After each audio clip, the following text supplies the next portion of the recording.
for Second. I'm Josh. I'm Brian. And I'm Tim. And this is our top 10 solo games of all time as of recording date July 11th, 2025. And I'm shocked you found 10. It's close. Okay, all Proud of right. you for having zero. I've got 8 for you. I ran out.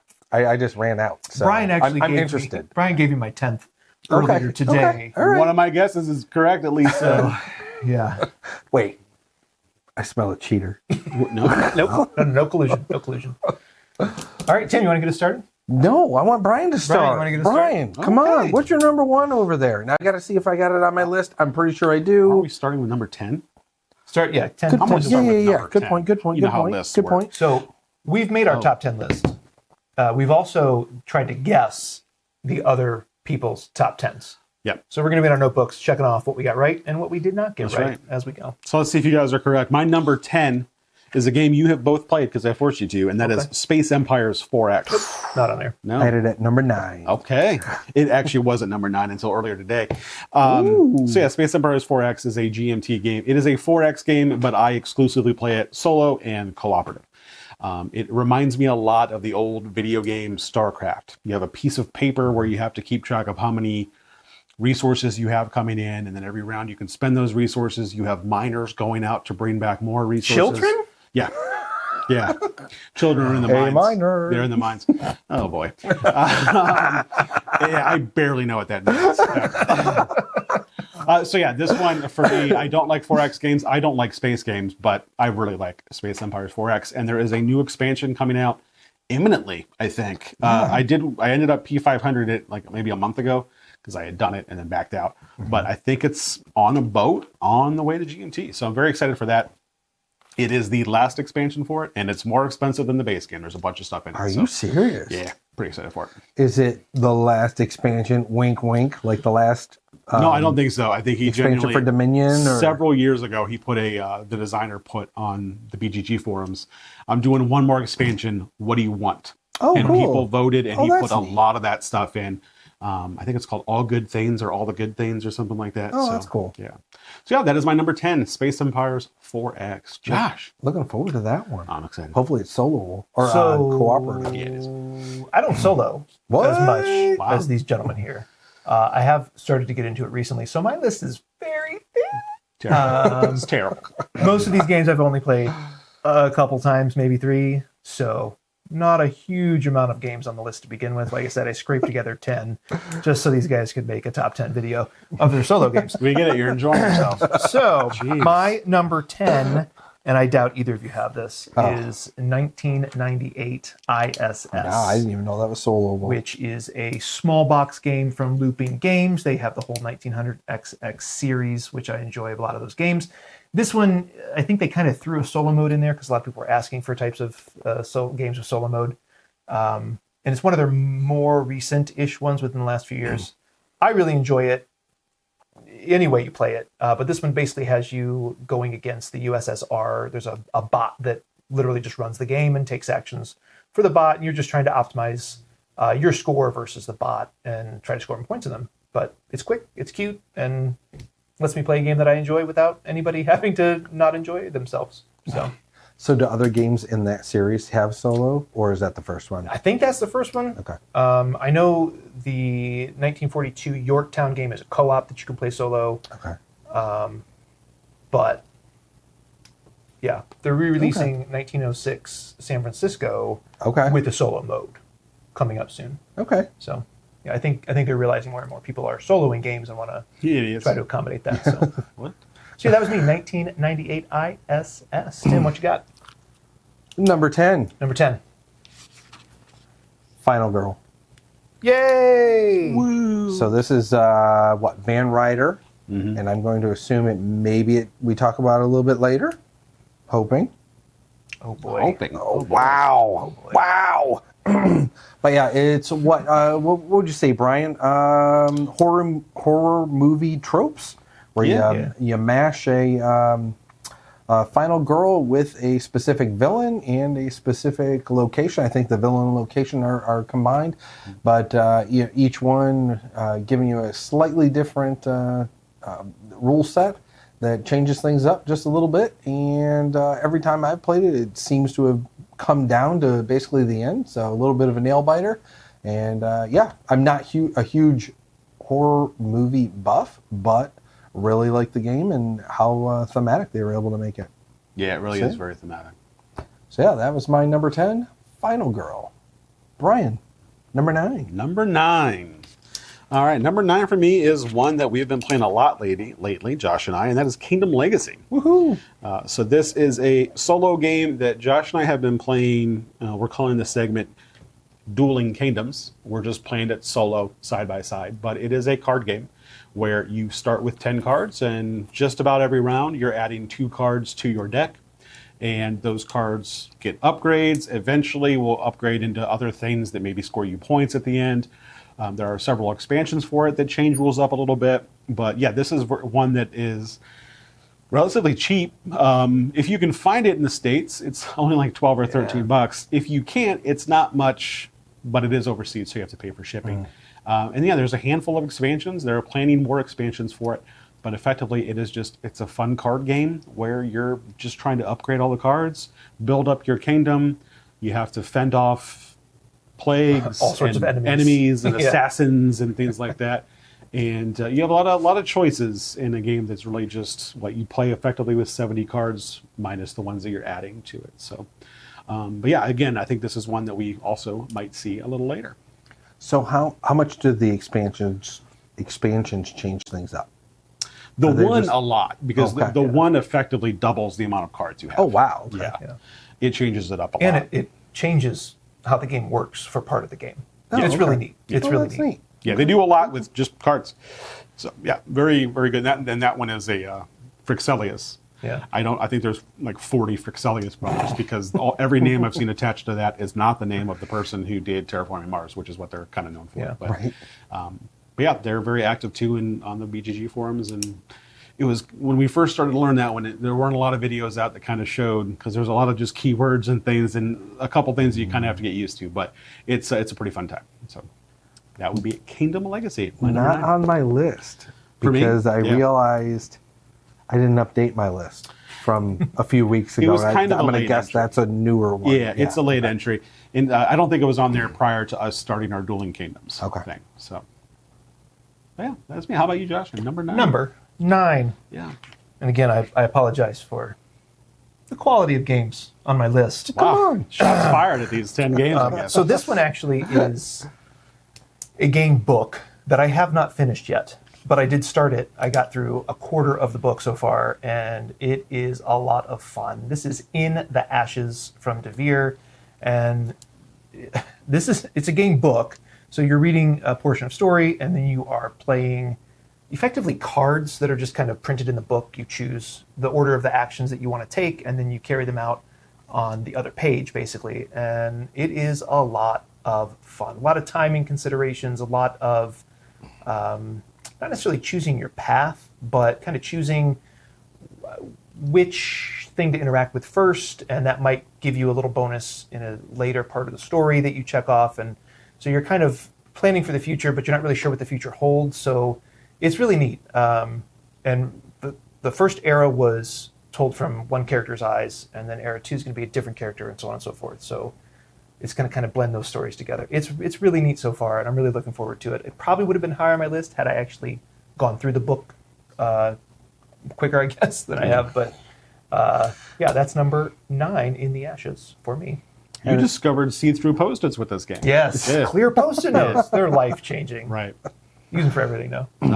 Brian, do you have that? You have that one? I did have that one, yeah. Yep. Yeah. I think you guys will both like this book, too. I'll hurry up then. Yeah. Tim, number 9. Number 9. RAF, The Battle of Britain, 1940.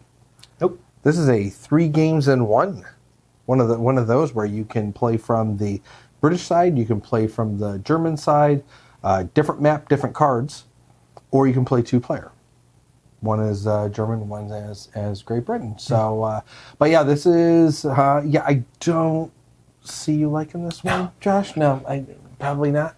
It is a little bit of you are playing very procedural. I'll say first up. Second of all, little bit of luck based. You can set things up and kind of prepare for the oncoming raids, and things can just flat out not go your way. And so this does what you like. You like running bots. I like that. Yeah. Then there's a little bit of that. Yeah. There is a little bit of that, but a lot of it is there's just some randomness of some lookups on tables. But yeah, it's one I played late last year. Got into it for a few weeks. I haven't gotten it out since then, but really liked my time with it. Just been getting into new games since then. So yeah, my number 9 was RAF: The Battle of Britain, 1940. Did you have that one?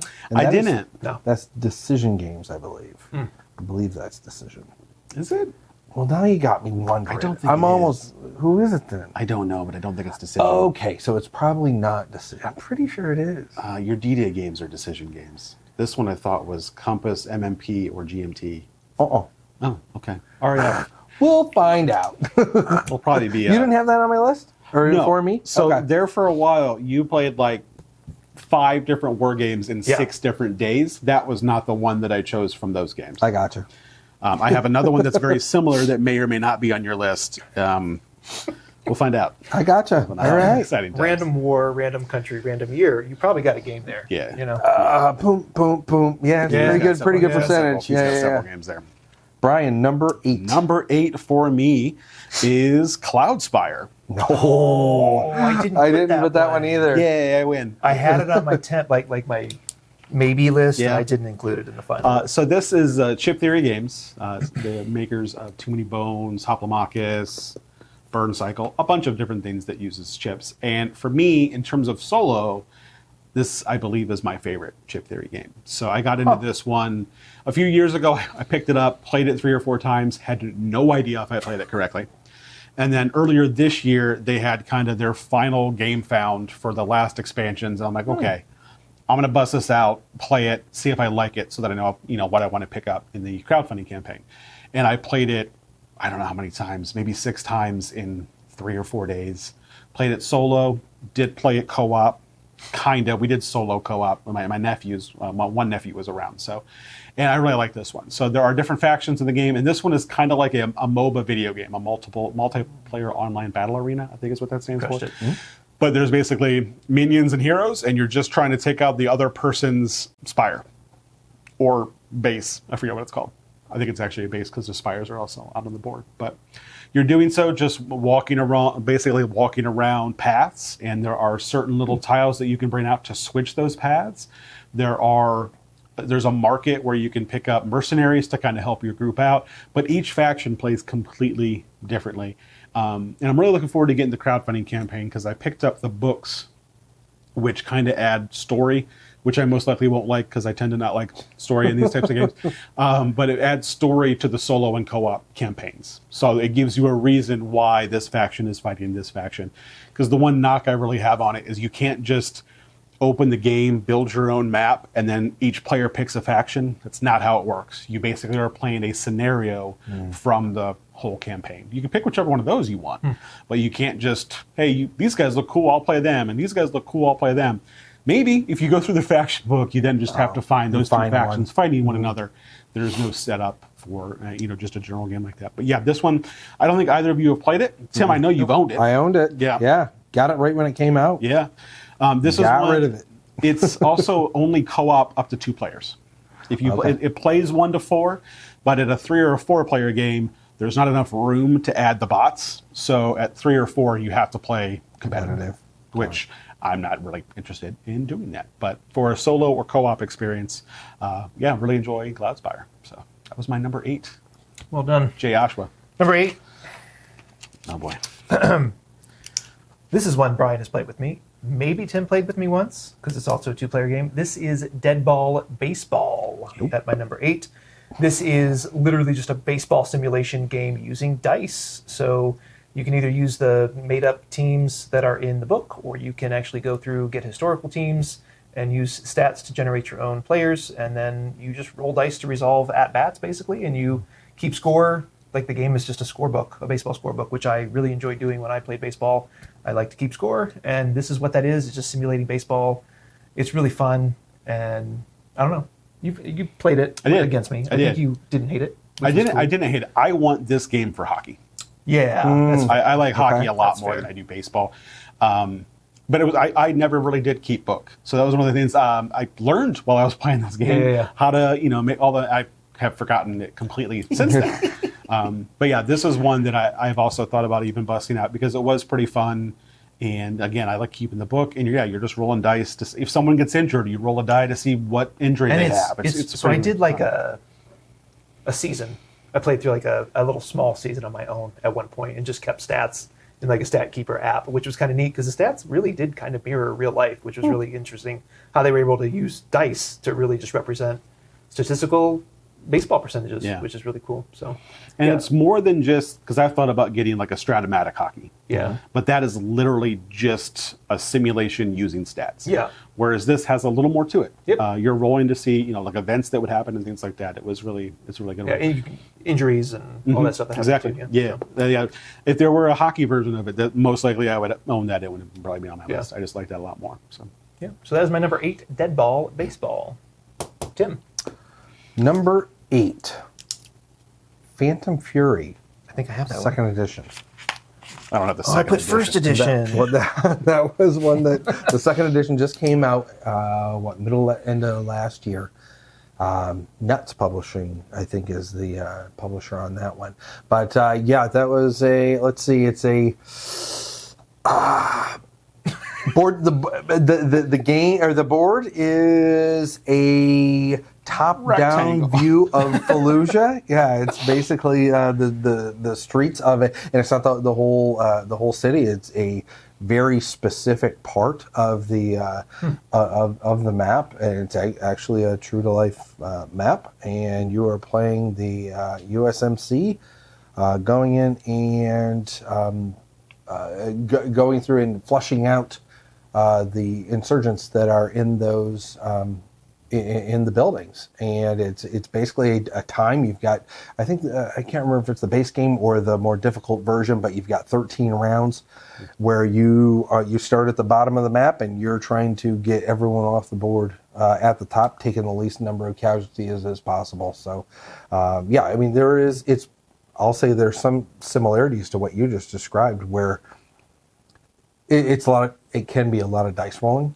And it's another one of those where you can set things up to do all the things right, and you just you get bum dice rolls, and you could just stop on a flank type thing.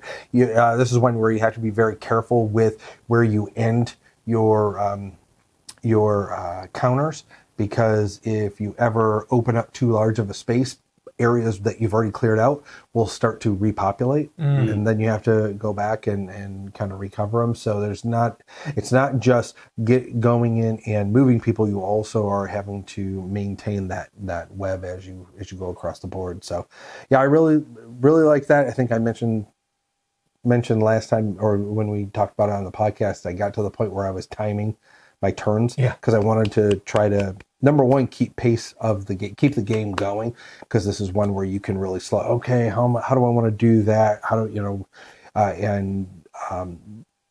having the time pressure also, I think, kind of helps represent the number of rounds that you're in that race with. So I had a lot of fun with this one while I've been playing it. So that is Phantom Fury.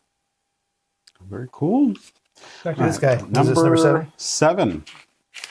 All right, number 7 is a new one for me this year, and that is Dungeon Universalis. Yeah.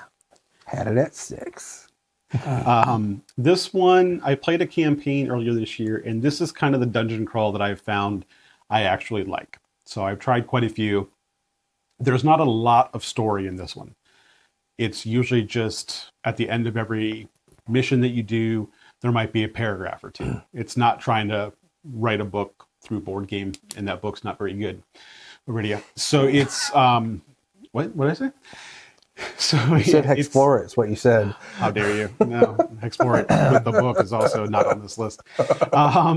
You can create characters if you want. It comes with some built-in characters. If you don't want to do the character creation, there are a lot of rules. I want to do another campaign of this probably this year, and I'm going to probably reread the rule book. Not because I don't remember how to play, but because I know I missed some stuff. Because there are rules when you open a door. There are rules when you get too far away from one of your other people. You have to roll dice to see if something might trigger. There are a whole bunch of dice roll modifiers that you're going to be doing. It uses 2d6, which is actually a pretty good system. A 1 effectively is a critical fail. A 6 is a critical hit. 2 6s is like a critical or a critical hit. So it's a very simple system. You're really just using a bunch of d6s, and then it can be played one versus many. Someone can play the dark player, I think is what they call the bad guy in this one. But the automated dark player also works really well. So That's cool. not sure either one of you would like this, considering our strain of bad luck with campaign games. Probably not even going to try it. But yeah, Dungeon Universalis, for me, really good dungeon crawl, bunch of rules, but also a whole bunch of neat things that you can do in that one. So that was my number 7. Right, my number 7. Yes, sir. And this is one that I kind of only started playing relatively recently, and that is Calico. Oh. Yeah. I didn't think anybody had them. Nope. I just like the little puzzle that goes with this. It's really snappy to play. It's like 20-minute game. And if you get into like the scenarios in the back of the book, you're just trying to meet a specific target of points. And then there's goals that you have to meet in order to effectively win that little mission, I guess. I don't remember what they call them in the book, but yeah, it's just you draw tiles and it's very soothing game, very calm game. There's little kitties on your board and it's adorable. So I was trying to remember what is it? It's tile laying. Yeah, you're drafting like tiles blanket based or something you're like that. trying to get certain patterns of colors and patterns of quilt That's what it was. fabric. Yep. And then if you get that specific pattern, you get to put a kitty on it. The kitty's worth points. If you get certain colors, you can put buttons on it. So Of course, the kitty's worth points. Yeah. of course, the kitty's worth points. So yeah, that is Calico at number 7. That's a good one. Tim. I didn't realize you were soloing that. That's a good one. Number 7. I actually brought this game in my bag today because I know it is both of you guys' favorite co-op game. Oh boy. And that is War of the Ring, the card game. Well, why'd you bring that? No, I didn't. Oh, okay. Oh boy. So yeah, number 7, War of the Ring, the card game. We have a 3-player cooperative video on YouTube with this, and the gentleman to my left absolutely loved every second of it. I think at the end, what you guys said that the bot had more fun than you Bots did. had so much fun. They played so many cards and took so many turns. Controlling them was more fun than playing my own stuff. And that is how they, at least the quantity of turns that the bots get, absolutely is the way that they ratchet up the difficulty. So, but yeah, no, this is why I love the theme. I like the card play. I don't mind the bots. If anything, I actually like that. I like that procedural we've learned. nature. Yeah. We understand. We liked controlling the bot too. It was the rest of the game that was terrible. Are you done? Yeah. He's not. For that game. I was gonna say But yeah, that's one we have talked and we've played.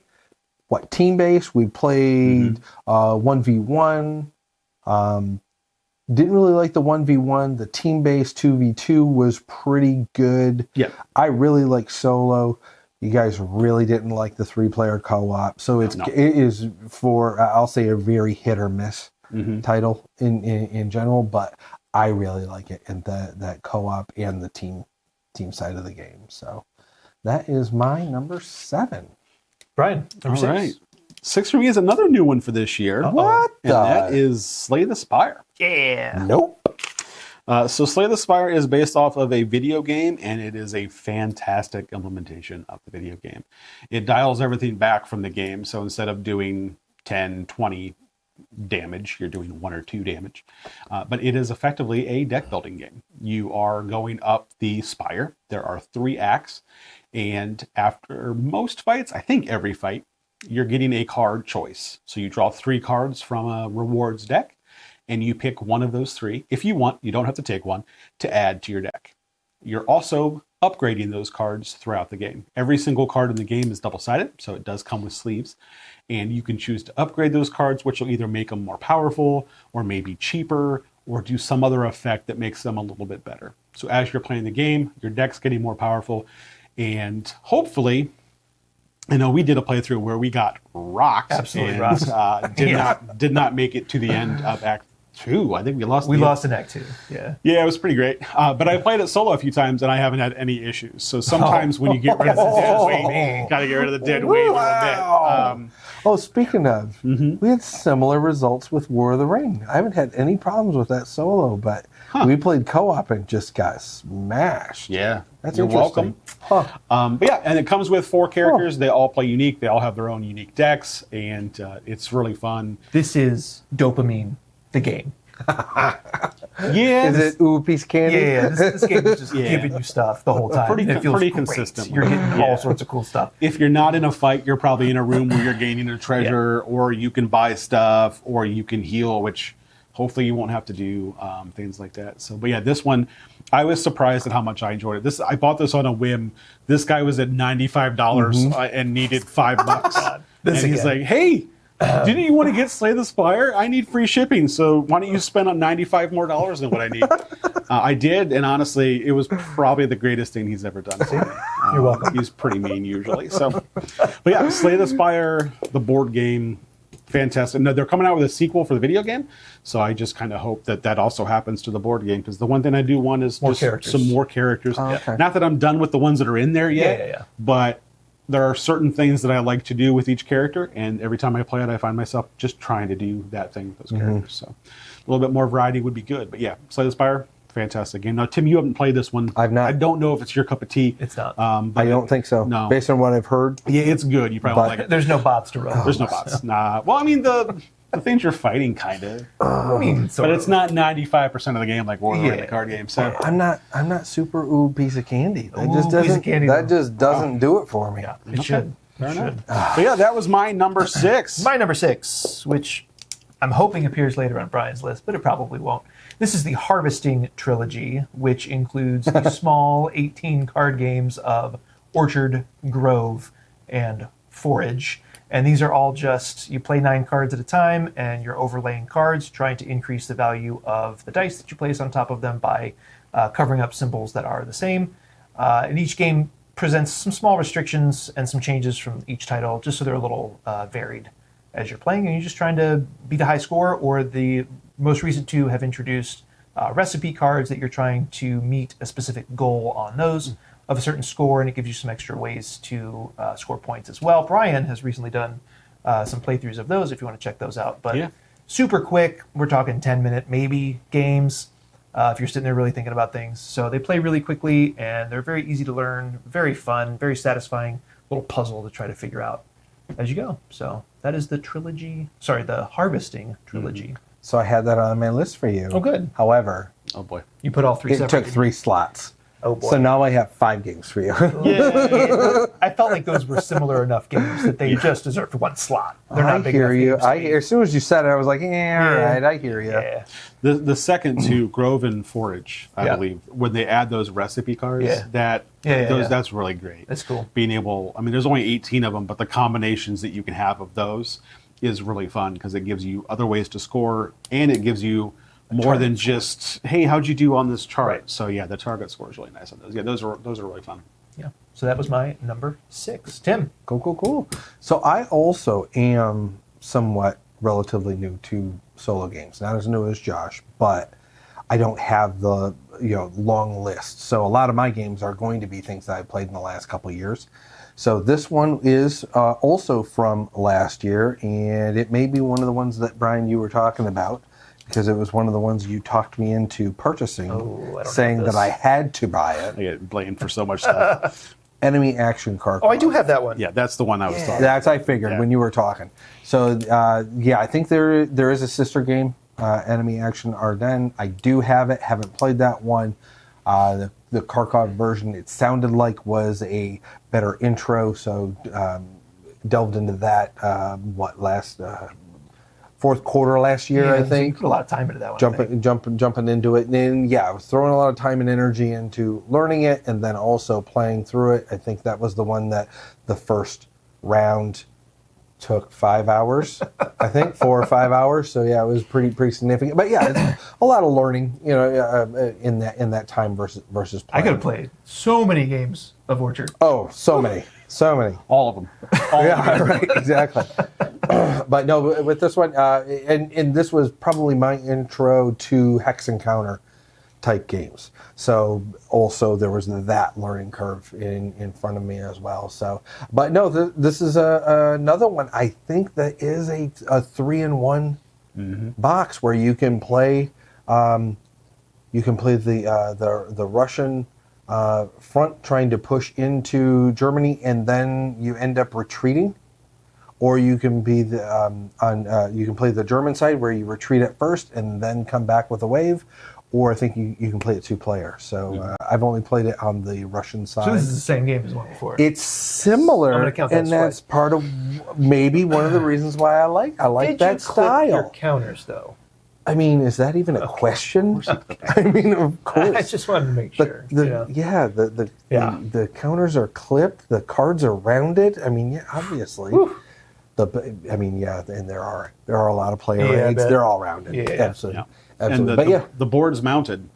Yeah, Which is not something super you can say fancy. about a lot of war games. The board is I'm trying mounted. to remember on that one. I think it is. I'm pretty sure it is. I'm pretty sure it is. I'm pretty sure it is. Yeah.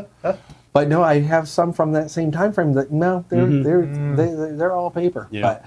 But yeah, that was my number 6 enemy action Kharkov. All right. We're ready for our 5s. Here we go. I got this one. I bet you. Yeah, you got this one. Number 5 for me is Marvel Champions. I do have that one. What? That's number 5 though? Number 5? Number 5. Why'd you put number 1 at number 5? No, I didn't put number 1 at number 5. That's low. Marvel Champions is a game that I think I've played 20 times in the last 2 years. And I bought 20 expansions in the last 2 years. I really like this one. It's just one of those that I don't know why. I did find the implementation on Tabletop Simulator, so I got a lot of plays in there because you can pull decks in from the Marvel database online, the website where people put their decks on there, and you can kind of try them out before you spend the time to build the decks. So the other issue I have with building new decks with that one is that I have 20 decks sitting to my left. So whenever I build a new one, I just proxy some stuff because I don't want to dismantle any of those decks. So that's really the only thing that kind of holds this one back for me. But I'm a huge Marvel superhero guy, and this one's really fun. I wish there was a little more story. The campaign expansions are pretty lackluster. I haven't even played all of them. It's neat because they give you little comic panes, and that's how they give you the story as you're reading a little. But it's one page of comic book usually, and then they try to shoehorn in like a market or something like that for each campaign. So I normally don't play the campaigns. I'll just split it all up and just play the villains individually. But it does a good job of being thematic with all of the heroes as well as the villains, and all the different scenarios that are in it are also different enough that, if you're playing Crossbones, that's different than playing Claw. Spider Pig. Spider Ham is in fact in the game. Yeah. So Marvel Champions is one that, again, I just keep buying the expansions for it. Don't play it as much as I should, but it's one that usually when I start to kind of get a hankering for it, I'll play it a lot, and then I'll shelve it for a few months. But that's why Marvel Champions is my number 5. Okay. I was going to say, boy, it doesn't seem that long ago. You were getting like 20 plays a week. Yeah. Well, I think he had it for like his solo game of the month at one point. And just played it over and over and over. And I played it. I think I played it 20 or so times that month at least. Yeah. That was enough for him, Yeah. My number 5. That you played once. What was that? Excuse you. My number 5 is This War of Mine, the board game. I've never played the video game implementation of this. I've heard it's good. I just don't play video games very often. But this game is an incredible storytelling game where you're trapped in, I don't know, Eastern Bloc somewhere. Some imaginary. It's imaginary. It's not I don't think it's a real place, but it's you're playing in a war-torn time, and you are trying to survive, kind of in this devastated war area, going out at night on scavenging raids, trying to get materials and supplies and food in order to survive through the game. I don't get to the table of it as often as I want to, simply because it is such a big game and it takes a very long time. Now, there are a bunch of scenarios that cut down that play time. They did just do the Kickstarter. I think you went super deep into that. Yeah. So it Yeah, did look pretty cool. I Yeah. still have just the original first edition of it, but awesome storytelling game. It's one of those that really makes you think and feel empathy for others. Even if the game isn't super gamified, the storytelling of the game is really, really amazing. So that is This War of Mine at number 5. This, I think, was one of the first games that the three of us played where we had Yeah. the little scenario or the storybook with the little snippets. Yeah. Yeah. Tim, number 5. Number 5, Ashes Reborn Red Rains. Oh, no. So this is the solo co-op version of Ashes. Yeah, it's a thing. Oh yeah, it's a thing. They've got 4. They had the base game, which was the Corpse of Virus, I believe was the name of it. Sounds about right. They've had 3 additional expansions for the. Oh my goodness, I'm blanking on what they call the bad guy. So, but the villain, and then there's another one that's coming out. So it was supposed to launch, I think, in February or March. So haven't seen anything. They've been working on the additional new co-op Yeah, version of probably. the game. Yeah, that's a good point. I did see that. Yeah, that's a good point. But yeah, no, this is one. Really liked it 2-player. You guys introduced me to this probably about that around the same time as we played This War of Mine, and I think this was one of those games I got into. Both of you were into it long enough, and then sold all your stuff. Yeah, see, when you play games with Tim, they become very unfun. That's why you guys didn't play against each other. Yeah. Well, okay. Yeah. All right. Feels like a hollow victory, you know? But no, this is one. Actually, I ended up playing quite a bit with my wife, and with that, then or with the competitive side there, we started talking about the idea of the co-op. So ended up getting that. I played it. I don't know, probably 10, 12 times. Brian, I think you and I played it once, maybe. Yep. And again, I really like Ashes. The overall makeup of Ashes, I think, somewhat similar to Brian, how you like the story and the IP behind Marvel Champions. I really like the IP behind. It's not really IP, but the story or the world building behind Ashes. So yeah, that was my number 5, Ashes Reborn. I removed that one to put War of the Ring. Ooh. I had Ashes. At least you got as one. number Okay, 10. okay. Yeah. Oh, Brian. Sad panda. Let's hear that number 4. Number 4, I almost combined with number 5 because they're very similar, but I did not, and that is the Lord of the Rings living card game. Do you have that one? I do have that. This one I've been into longer. I mean, it came out earlier, and I had to track down all the expansions because at the time they weren't readily available. And now they're kind of doing a re-release and making them a little bit more available. But another IP that I love, Lord of the Rings. So the fact that I don't like War of the Rings should tell you something there. And but this one is very different. In this one, you're controlling up to 3 different heroes at the same time. And each one of those heroes then has a faction that it kind of belongs to. And you build your deck using those factions. So if all 3 of your heroes are the same, and they're not called factions, but there's 4 different colors basically. And if all 3 of them are the same, then that's kind of the only color that you can produce. So you can build your deck out of that. And then you're going through, and there are expansions that basically you play through the story, the books of Lord of the Rings. I've not played those yet, because again, I tracked everything down and bought everything, but I'm probably only halfway through the content, and that's a couple hundred plays. Yeah, that's the most halfway through Brian the statement you content. could have made. So I'm crushing it. Couple hundred plays. Yeah. He's through half the content. Yeah. Hasn't played the story mode. No. I can't remember what they call it. Saga. Okay, The there you Saga go. expansions. Yeah. But So yeah, it's a this lot one- of standalones, right? It's like So there's different cycles. Every cycle That's had really a main box that came with, I think, 3 scenarios. And then I think every cycle came with 6 separate scenarios. So a cycle is effectively 9 scenarios. And it's very heavily inspired by the Lord of the Rings stories. At one point, you're searching for Gollum. At another point, you're going through like the Mirkwood Forest. At another point, you're going through the mines. Is there a scenario where you turn lights on? Okay. Oh, man. I'm not going to be able to deny this murder. It's So yeah, very very much like this one. Too much has been recorded. Yeah. It's slightly ahead of Marvel for me just because I do like the overall gameplay of Lord of the Rings better. I think I like the Marvel IP more a little bit than Lord of the Rings, but just the overall gameplay I really like in Lord of the Rings. How I have several decks where I'll just have 20 allies out, and you can't do that in Marvel. And I just like the idea of just we need to attack for 4. Okay, I can send in 30. Is that good? High score, is that bad? So, but yeah, Lord of the Rings, the living card game, really fun for me, and that is my number 4. I really liked our last play of that. Yeah, it's a fun one. It was a few weeks ago, but yeah, I really liked it. The scenario we chose was, we got lucky in that there was nobody to fight. They were all at the bottom, how we shuffled it. Yeah. So it really just turned into how much willpower do you have? Yeah. And both of our decks kind of got working at the same time, and it turned into like, all right, we're sending in 40, we need 9. So it kind of wasn't a challenge, but it was just kind of the luck of the draw, literally. Deck construction.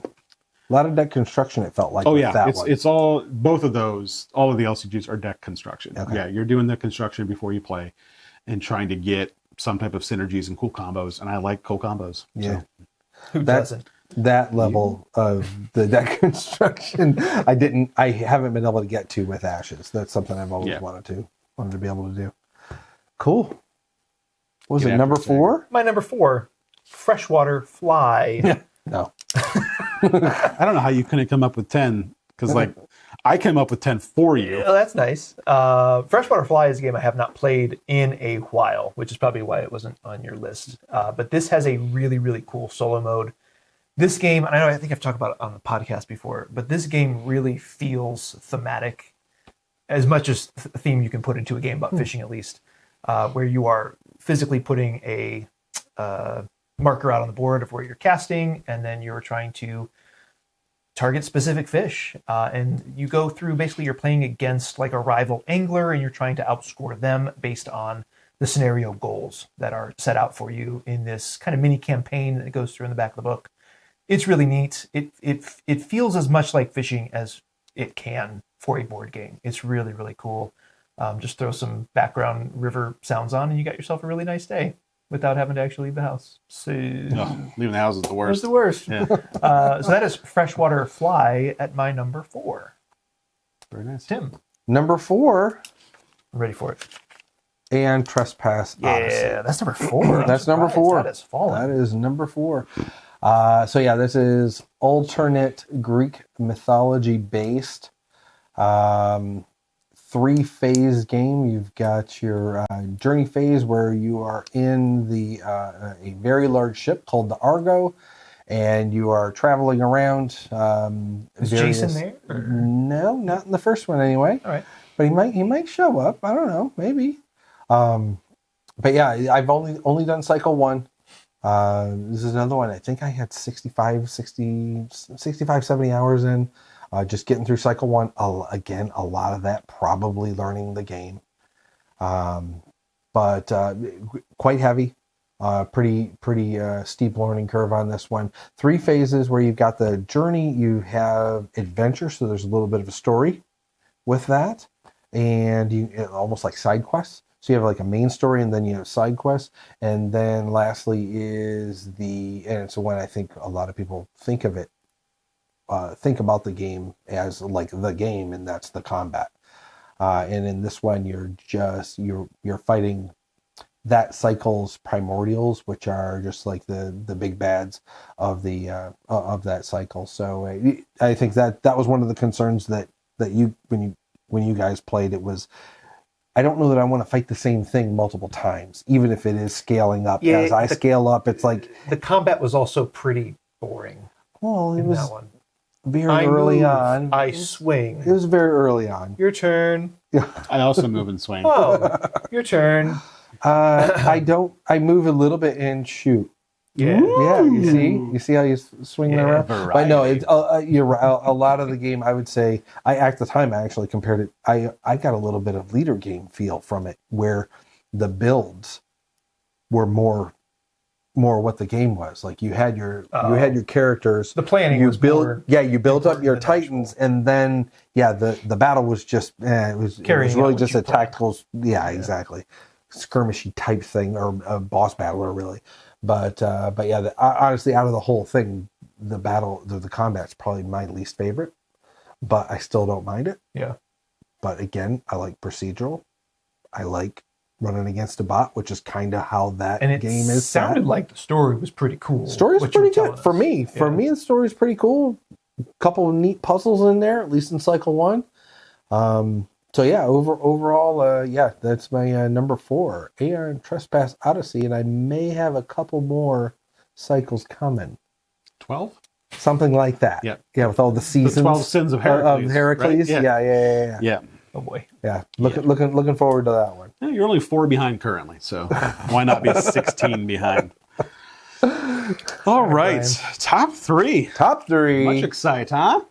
All right. Number 3 for me is Mage Knight. I had it at number 3. I took it off. Wow, that's because you don't solo this game. He hasn't. I haven't in a long time. Frustrated now. You don't solo this game. Wow. You don't solo this game. You don't solo any games, so you're rocking a top 10 right now. So yeah, Mage Knight needs a refresher. It needs an update. It needs a second edition. Don't think it's going to get one, but it's effectively it's based on hero clicks, and it's based on a Mage Knight story that I'm unfamiliar with. But it is a deck building game where you're starting with a deck of an amount of cards that I don't remember. And you're adding cards to that several ways. You can add spells to it. You're adding advanced actions to it. You're also getting skills that are specific to your Mage Knight. So that is, for me, one of the things that's really interesting about it is the different Mage Knights. There's not a lot that really separates them. They each have 2 individual cards that are unique to them. They're really just different versions of other cards that are in the deck, really. And then they each have, I think, 10 skills that are unique to them. And when you level up, every other level up, you get 2 of those, you draw 2, and you pick one. So you can kind of play different games. I have played hundreds of games of Mage Knight. To your point, in the last few years, they've all been 2-player. And in the last 7 months, we've played it once. So there is an expansion that's coming out Q1 of this year, crushing it, WizKids. So I think it was supposed to come out like Q2 of last year. No, right? last year they announced it for okay. Q1. I think it's now Q3 that it's supposed to be coming out. Because that's how time works. So once that comes out, this one will get busted out solo again, because I've been playing on Tabletop Simulator, because there's a great implementation on there. But I have to assume that it's going to take the person doing that a little while. So yeah, I've had the pre-order for that expansion, I think, for 1.5 years now, maybe 2 years when they announced it. I don't know how long it's been. Yeah, this one, really fun. I got you guys to play it on Tabletop Simulator, I think, during COVID times. We played it online. You both went out and bought it. I think one of you played it a handful of times. I played it like 10 times. Yep. And got rid of it because it was too hot. And then the other one... I don't think. Did you even play your copy? I never. I You didn't. sold I it didn't for even a open it. profit. Yeah. I sold mine for a profit too. You sold yours for a profit. It does that cool. It does. In print out, Right. or in print out. And I didn't buy the Ultimate Edition because that box is laughably large. It's so big. So all of that content fits into the base game box. there has been a lot of fan-made content that I wish they would make official and print more cards. Even more Mage Knights. That I think there's 3 or 4 fan-made Mage Knights that have been flushed out and have all the Ice skills Fire, and everything. Fire Block. Yeah, that's the name of one of them. Ice Block, Fire Block Ice. No. Ice. Yeah, exactly. You got Fire Ice versus Ice Fire. Ice Fire. No. Ice Fire is like... No. I'm sorry that you sucked at the game. So yeah, Mage Knight, fantastic. It is dropping. It used to be my number 1. And if I make this list like a year from now, it'll still be in the top 10. But unless that expansion, I don't think it even adds new cards, which was a huge disappointment. It just adds other crappy minis for like a multi-headed dragon and then another Mage Knight. He's really selling this game. Yeah, now. right? Yeah. I'm just saying, please, WizKids, even though it's it's just a license to print money, please give that up to somebody else, please, please. And then Vlada can go ahead and make a second edition. That'd be amazing. So There you go. Mage Knight, my number 3. Double Ice, Triple Fire. It's not okay. Nope. There's Fire Ice in order to have a block. You have Fire Ice block, but it doesn't block Ice Fire. right? Do you even know what you're talking about? Not really. Number 3 for me, this is a game I had not soloed until recently, and I have really enjoyed the last couple months that I've been playing it. This is the Guild of Merchant Explorers. Woohoo! And I got interested in this one because I saw that there was a challenge, a monthly challenge that you can play on Board Game Geek, where they lay out the cards order in which they're drawn, and it lays out the treasures that you get. And I don't know, I just really like this. It's a fun little puzzle of trying to expand on the map, and it feels like a roll and write, but it's not, and it's really fiddly, and I really enjoy it for some reason. I don't know why I shouldn't, but I really enjoy the kind of physical presence of just manipulating all the cubes and trying not to knock your stuff over as you're picking them up. And yeah, it's been a lot of fun. I've been recording the solo plays the last couple months, and I'm hopefully going to try to continue to do that as long as they have the challenge up. So yeah, that's my number 3, the Guild of Merchant Explorers. Not that this is necessarily a solo game, but this one always reminded me a little bit of Cartographers. Yes. And those two are probably my favorite blank and write type games. I mean, obviously this one's not a write, but you're right. It absolutely feels like it. It very well could have been. Yeah. All right. So that's a neat one. Tim, number 3. Number 3.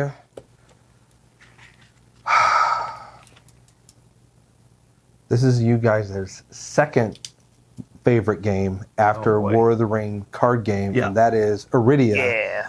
The Paths We Dare Tread, another game that I have almost 80 hours into. Got through the whole narrative. Just 2 fists in the game. What? Nothing. Sorry. No. And I absolutely loved it. I mean, the overall exploration. It's another game where you've got kind of like 3 phases to it. One's like the world exploration, and then you kind of zoom in and you'll do navigation on a map, and then some of those have villains or foes on them, and then you'll have the combat phase for that. Obviously, very different from Aeon Trespass, but somewhat similar feels for what I was just describing. So yeah, with that, I mean, we've talked about it a lot. We've got a playthrough online. This is another one where we have a YouTube video up for. But yeah, that's what far away games, far off games. So yeah, that was my number 3. Number 3, Arydia. I'm surprised. I thought that would be 1 or 2. Yeah. Okay. Interesting. What you got for number 2, Brian? Number 2 is Hexplore It. Ooh.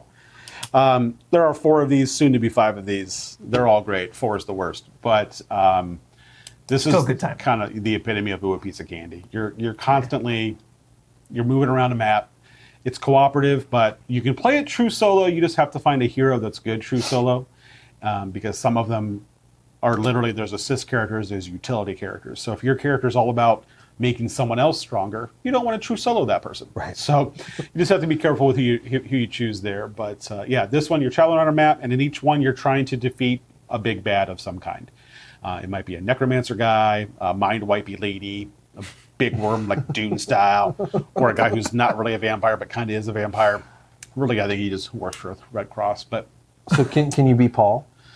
of course you can be Paul. You can name your guy whatever you want, my man. Sure. A couple times my guy's been Carl because he blows stuff up. So, but yeah, this is one I really enjoy. This one, pretty much all player counts, and that's just the base games. I'm not as much of a fan as these guys are with the campaigns.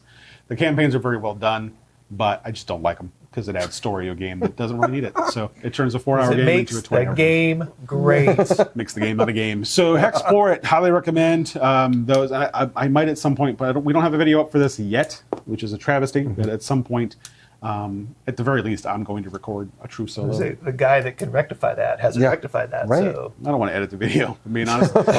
So yeah, my number 2, Hexplore It. So much Floromancer. you get a vote. You get a vote. I think Floromancer could definitely true solo, but it would be a long game. That's what I was thinking. Your first 3 rounds are putting those moats out. That's what I was thinking. I was like, you're for the most part, you're a murder hobo, or a Floromancer, like something that can outlast and heal. Yeah, and there is one. So the one I think I'm going to true solo with is the monk. Oh, okay. And the monk I think can only heal if he is the only character, or some other effect. So if you true solo him, when you attack, I think you also heal. Oh. And in true solo mode, you can also spend energy to also defend at the same time. So if you get enough energy, you're attacking, defending, and healing. Right. And if you can do that every turn, you're murderizing. Yeah, absolutely. Great. I had that at number 2. Did you? But now I wonder what number 1 is. Me too. Oh my goodness. So weird. My number 2. Probably no surprise. This is Aeon's End. Yeah. What? No, it's not. I know, yeah. I was going to say, what? Aeon's End, boss, battler, deck building game, co-op. I play it solo two-handed usually. There is a true solo mode. I've never tried it. I always control 2 characters. It's more fun that way. You can bounce things back and forth off of your characters. We've played together. Mm-hmm. Yeah. You like it. He tolerates it. Yeah. It's a great game to solo, for sure. So many options of putting cards together in your market and seeing how they work with each other, and a myriad of bosses that you can fight. They do different things. They come at you with different attacks, or they slow you down in different ways. It's a super game if you're into those kind of games. So Aeon's End at number 2 for me. Don't forget your friend and your foe. Oh boy. Yeah, I've forgotten about those until you just said it. Not all cycles were there. Yeah. Tim, number 2. Number 2. We have previously talked about this one. This War of Mine Yeah. was my. I didn't put that on my your number 2. list. Oh, Why didn't I wow. put that on your list? I don't know. I don't know either. I don't know, but we pretty much already talked about it. I don't really have a whole lot to say beyond what you said, other than, yeah, this was probably my big light bulb moment into solo gaming. Yeah. So it was a And probably in a narrative. yeah, games exactly. too, Yeah, right? both of them. Yeah, you're probably right. And my interest in solo may be caused by that level of narrative. So yeah, that's I've really got sucked into this one. I've played through all the scenarios that you've talked about at least once. And you're right, it shortens the game, but it's still not a small game. No. It's not a short It game. takes up a huge amount of space. It takes up a whole table for certain. But yeah, that is my number 2, this War of Mine. All right, we're ready for number 1s. Here we are. What are your guys' guesses for my number 1? I've got 3 left. Okay, what is your guess for And my if number? I narrow it down, I'm pointing at it. What did you have? Oh boy. I thought this one might throw you. I'm gonna say that one. All right, what'd you say? Okay, that was on my list. Go ahead. So my number 1 is a game I also just spent a bunch of money on, even though I already own, and that is Agricola. Got it. So Agricola, I had Spirit Island. I don't know if he's ever sold with that. I have. I don't like it solo. Okay. I need to play it more solo. That was going to be my game of the month the last 2 months, and I just didn't feel like playing anything. Because surprises me. Agricola is a game that I first played years ago. I played it multiplayer, and I hated it. But that's because a good buddy of mine, Creed, love you. If you take wood, he'll lock down reed. If you take reed, he'll lock down wood, and then just nobody gets to build anything. And it was terrible. Except him. He always has a way to get both. So in solo, though, nobody locks down anything. You can just let the wood build up. You can let the reed build up. And it really unlocks the true game, which is the cards and the card play. So what occupations do you have? What minor improvements do you have? How do they work together? And that part for me is really fun. I love combos. I love cards. I love, bouncing off of other things and all that. And that's really what the game is when you solo it, or when you're good at it multiplayer. To be fair, I hate it multiplayer because I'm not good at the game. But this is one that, I think in the last 2 years, I've soloed this one probably over 100 times. It's probably my number 1 soloed game over the last 2 years. And I'm very much looking forward to the new fancy edition from Awakened Realms. Not because it's fancy, but because there's more cards. There's a couple new expansions. There's a new solo mode that I probably won't like. There's a co-op mode that looks half-baked. It's going to be great. But yeah, just really looking forward to getting all the new content. I also own but have not played Farmers of the Moor, which again, my buddy Creed says he really likes that and he thinks that's the way it should be played. So yeah, Agricola is really just jumped up there for me. It's a really good time. I guess so. Jeez. All right, Josh. My number one should come as no surprise to anybody at this table. This is Kingdom Legacy Feudal Kingdom, which Brian already talked about earlier. This game is just an incredible melding of simple mechanics and making up stories in your mind as you're playing cards. The game really does take you through. It makes you think about, oh, this card is played at this time. Like, it comes into your deck at a certain time, and that makes sense in terms of what we're doing at this time in our kingdom building, basically. And like I was mentioning, the one expansion, the Distant Lands expansion, adds so much of that just theme to it. Even though it's not really telling a story, you're kind of building a story and building a narrative of this kingdom and your journey in your head. It's really a really, really neat game. You're really enjoying it, I think, right now. I am, and the whole narrative in your head thing, I don't do. Oh, I do. I like it. Just the game. I like the gameplay. Yes, mechanics. The mechanics I really like. I mean, there are a couple cute things, right? So, like the first soldier you fight, once you defeat him, he turns into an impressed boy. Right. That's adorable. Right. But a lot of the other cards, I'm not thinking about, oh, this turns into this because of a reason. I'm just like, oh, cool. Now my 1 wood is worth 2 wood, and I move on with my life. Just little tiny things, like you got a card the other day. It was like an investor, and it was this young woman as the first card. And then as you use it, it turns, and they age a little bit, and then you flip it over, and they age a little bit. So it's just little touches like that where you're like, oh, that's a fun little touch. Yeah, really teaches you about ageism. I agree. What? But yeah, those things, like I said, I'll notice those types of things. But yeah, you're over here building a narrative, and I am, and I'm just enjoying the mechanics and the card play. Anyway, that is my number one, Kingdom Legacy Feudal Kingdom. Tim, bring us home. Number one, and the best number one that we have. Wait. All right, calm down. Oh, I don't have it then. No, you don't have You it. guys want that count? to take some guesses? No. Make some guesses? Take some guesses? Nope. All right, here we go. I got to do a real quick check. I don't think it's on my list. It's not. I'm pretty sure this is my first. Oh, how did I not put that down? This is my first GMT game. Okay. It's Mr. definitely President, the American Presidency, I don't know how I did that on 2001 this to list. 2020. Yeah, no, I didn't have all that, but You know why this is on my list? Because I put my guesses down for you like 4 months ago, and you hadn't started playing this yet. Oh, playing it again? Yeah.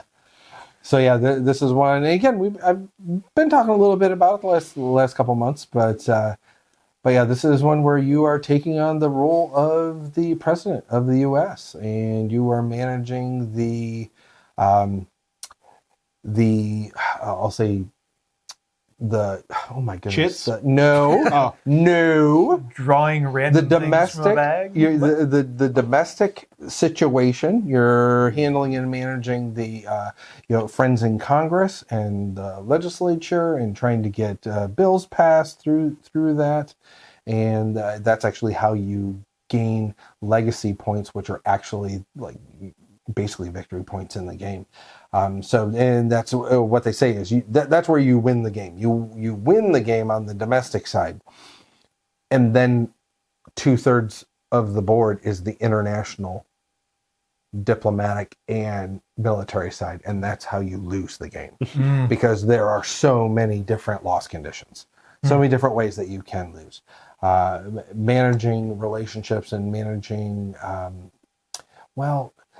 stability in each of the international frames, and then also trying to tamp down any rogue nations that are popping up, civil wars. Just throw like a 50% tariff out, and that seems to work. Shockingly, that doesn't work. Oh, What? Because that came up, and all of a sudden, all of my relationships were estranged. So weird. Oh, But no, it's it's not another game with a huge, very procedural, huge stack of cards that it just throws things in your way. Just throws roadblocks in front of you, and that's what you're doing on your turn. This is where it's not quite as procedural. I think there's a list of 33 different actions you can take. And it's a little bit of a sandbox. You can do any of them. So you'll get like take 4 actions out of this big, huge menu. So sometimes it'll be, you can only take domestic actions. Sometimes it's only diplomatic or military action, something like that. But other than that, sometimes it's just open. But no, that's this is one that I have loved a lot of the time that I have spent. Yeah, it was a little bit of a learning curve getting going and getting moving, but well worth it from my point of view. And this is another one where I really like the narrative that comes out of it, similar to how you were describing it, Josh. Now, yeah, you could absolutely just look at the mechanisms and how they interact and play it more like a puzzle. I think I mentioned to you guys, I actually recorded all of my actions and all the things that happened in the game, drew that up, and that's actually part of what I'm, creating a narrative about, and kind of a novella type, in a novella type mindset. So yeah, number one for me, Mr. President, all that other stuff, the American presidency, blah, blah, blah, blah, blah. So how everybody do with their guesses? Not great. No, I got 7 of Josh's and 8 of Tim's. 7 of Brian. 5 of Tim. Oh, embarrassing. Yeah. I got 6 of Brian and 5 of Josh. Okay. Okay. Not bad. Not bad. Too bad. We know each other. They were the 5 that I actually picked. So the 5 that I picked were on your list, and then you had 5 other games. Oh, yeah. Checks out. So yeah, those were our top 10 solo games as of this moment. So sound off in the comments which one of us have better lists of solo games, and let these guys know why it's mine. Oh boy. What it totally is. It's not mine, I can tell you Oh, that. it's definitely not. Yeah, no. Yeah. But yeah, that was us. We'll see you next time. Thanks for joining us. See you guys. See ya.